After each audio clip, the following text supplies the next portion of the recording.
இந்த வீடியோ பார்க்குற எல்லாருக்கும் வணக்கம். நம்ம இன்னைக்கு என்ன செய்ய போறோம், நாளைக்கு ஒரு ஸ்வீட் ரெசிபி தான், பாயாசம். அதாவது நம்ம கேரட்டும் கொஞ்சமா ஒரு 2 ஸ்பூன் ரவை இருந்தாலே போதும். சாயந்தரம் போல காஃபிக்கு பதிலாக இந்த மாதிரி ஒரு பாயாசம், ஹெல்த்தியான ஒரு பாயாசத்தை செஞ்சு சாப்பிடலாம். அந்த கேரட்டுக்கு ரவை வச்சு சேர்ந்து செய்யற மாதிரி அந்த பாயாசத்தை எப்படி செய்யலாங்கிறத வாங்க பார்க்கலாம். இப்போ வந்து இந்த இதெல்லாம் வதக்குறதுக்கு ஒரு ஸ்பூன் கிட்ட நெய் விட்றேன். நெய் கொஞ்சம் சூடாகட்டும். நான் வந்து 2 கேரட் எடுத்து இந்த மாதிரி தொலியெல்லாம் எடுத்துட்டு துருவி வச்சிருக்கேன். ஒரு 2 ஸ்பூன் ரவை வச்சிருக்கேன். இப்போ வந்து நெய் வந்து நல்லா சூடாயிட்டு இப்ப ரவையை சேர்த்துறேன். ரவை இப்படி கொஞ்ச நேரம் வறுபடட்டும். அடுப்பை வந்து ஸ்லோவா வச்சுக்கோங்க. இந்த நெய்யில இந்த மாதிரி ரவை பொரிஞ்சு வந்த உடனே இப்ப கேரட்டை உள்ள சேர்த்துறேன். சேர்த்துட்டு கேரட்டும் நல்லா வதங்கி வரணும்.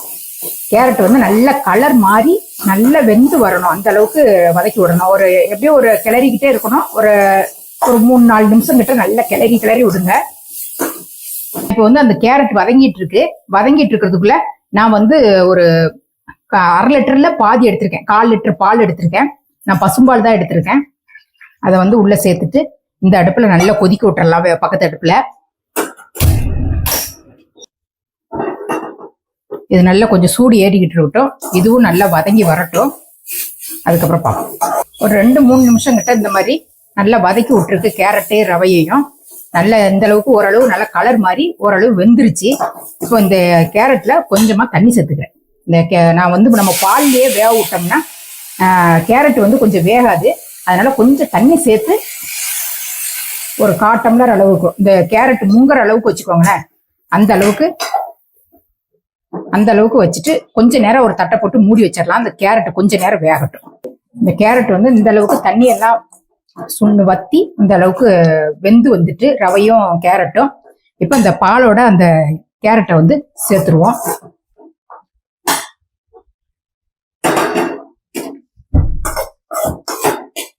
இப்படி கொஞ்சம் தண்ணியில வேக வச்சுட்டு போட்டீங்கன்னா நல்ல கேரட் வந்து நல்லா சாஃப்டா வெந்திருக்கும்.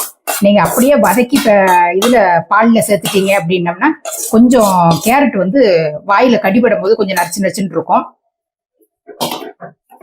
ஃபர்ஸ்ட் வந்து நெய் ஊத்தி வதக்குனது வந்து அதோட பச்சை வாசனை போறதுக்காக வேண்டி அந்த கேரட்டை வதக்கணும். அதுக்கடுத்து வேகிறதுக்கு வேக வச்சோம். இப்ப இந்த இதுல வந்து சர்க்கரை எல்லாத்தையும் சேர்த்துடலாம். இப்போ வந்து இந்த கேரட்டு ரவை நல்ல வெந்து வந்துருச்சு. நான் பால்ல கேரட்டை சேர்த்ததுக்கு அப்புறம் நான் ஒரு 5 நிமிஷத்துக்கு மேலேயே நல்லா கொதிக்க விட்டுருக்கேன்.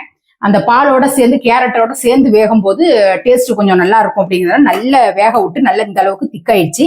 இப்போ இந்த டைம்ல சர்க்கரை சேர்த்துக்கலாம். இப்போ சர்க்கரை வந்து நான் வந்து ஒரு 3 ஸ்பூன் சர்க்கரை போடுறேன். 3 ஸ்பூன் சர்க்கரை நினைக்கி நான் வந்து கொஞ்சம் மில்க் மைண்ட் ஊத்த போறேன். இந்த மில்க் மைண்ட் வந்து கொஞ்சம் ஊத்துனா அன்னைக்கு டேஸ்ட் நல்லா இருக்கும் கேரட்டு பாயாசத்துக்கு. அதனால நான் சர்க்கரை வந்து கொஞ்சம் கம்மியா போட்டுட்டு ஒரு 3 ஸ்பூன் கிட்ட சர்க்கரை போட்டிருக்கேன். இந்த மில்க் மைண்ட் வந்து ஒரு 2 ஸ்பூன், நல்ல பெரிய ஸ்பூனால 2 ஸ்பூன் கிட்ட விடுறேன். நீங்க வெறும் சர்க்கரையா போட்டீங்க அப்படின்னம்னா கூட ஒரு 2 ஸ்பூன் 3 ஸ்பூன் கிட்ட ஒரு 4-5 ஸ்பூன் கிட்ட சர்க்கரை போட்டுக்கோங்களேன். 2 கேரட்டு 2 ஸ்பூன் ரவை, இதுக்கு ஒரு 5-6 ஸ்பூன் சர்க்கரை கிட்ட போடலாம். இப்போ நல்லா இந்த மில்க் மைண்டு சர்க்கரை எல்லாமே நல்லா கலந்து வர்ற மாதிரி இப்படி நல்லா கலந்து விட்டுருவோம். இதுல வந்து கொஞ்சம் ஏலக்காய் பொடியும் சேர்த்துருவோம். நான் ஒரு சின்ன டீஸ்பூனால 1 டீஸ்பூன் ஏலக்காய் பொடி போடுறேன். போட்டுட்டு அதையும் நல்லா இப்படி கலந்து விட்டுருவோம். கலந்து விட்டுட்டு நான் வந்து பக்கத்துல வந்து முந்திரி பருப்பும் திராட்சையும் நல்லா வறுத்து வச்சுட்டேன். அதை உள்ள சேர்த்துறேன்.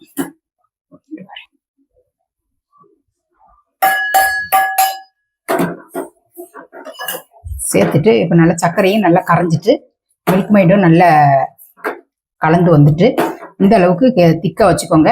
இப்போ வந்து நான் கீர் ரெடி ஆயிடுச்சு. நான் அடுப்பை ஆஃப் பண்ணிடுறேன். இந்த கேரட் பாயாசம் ரெடி ஆயிடுச்சு. கேரட் பாயாசம்னு சொல்லலாம், கேரட் கீர்னு சொல்லலாம். இந்த பாயாசம் வந்து ரெடி ஆயிடுச்சு.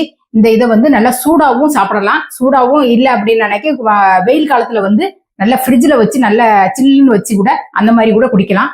டேஸ்ட் ரொம்ப நல்லா இருக்கும். இதே மாதிரி நீங்களும் உங்க வீட்டுல செஞ்சு பார்த்துட்டு எப்படி இருந்ததுங்கிறத கமெண்ட்ல சொல்லுங்க. இதே மாதிரி அடுத்த ஒரு சூப்பரான ஒரு வீடியோல நான் உங்களை சந்திக்கிறேன். நன்றி, வணக்கம்.